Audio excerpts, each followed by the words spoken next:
On this episode of China Uncensored, why is the US giving free money to China? Hi, welcome to China Uncensored. I'm your host, Chris Chappell.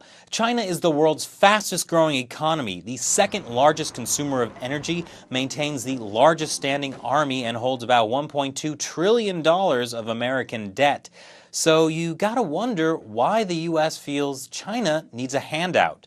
Every year, the United States gives millions of dollars in aid to China.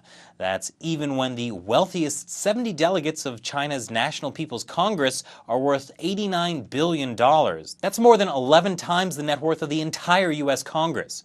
The Chinese regime likes to walk the line between economic powerhouse and suffering developing nation, depending on which is to its benefit at the time.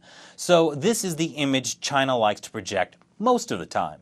Economically strong, robust, a developed nation equal to any country on Earth, capable of embarking on large-scale infrastructure works that occasionally collapse or crash in a fiery explosion, and a support to developing nations around the world, like in 2011 when China donated 23 school buses to the tiny European country of Macedonia.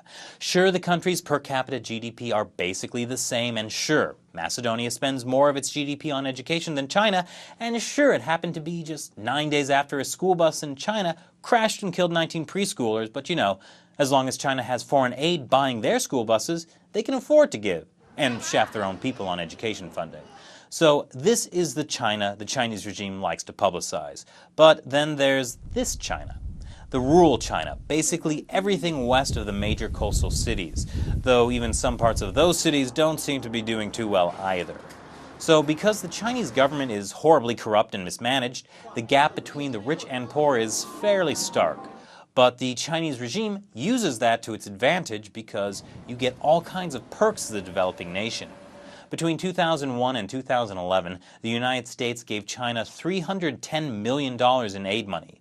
Actually, many countries do. Canada gave China $30 million between 2010 and 2011, and that's in real money, not Canadian money.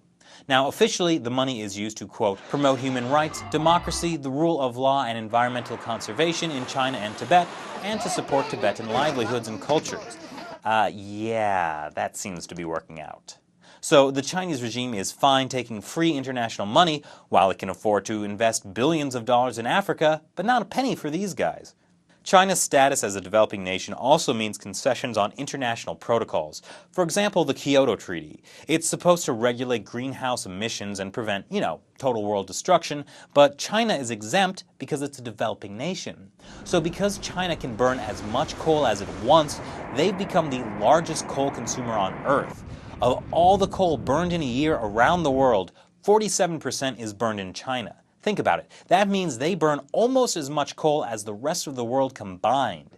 And it's because they don't have to follow any international regulation. Because, they're a developing nation.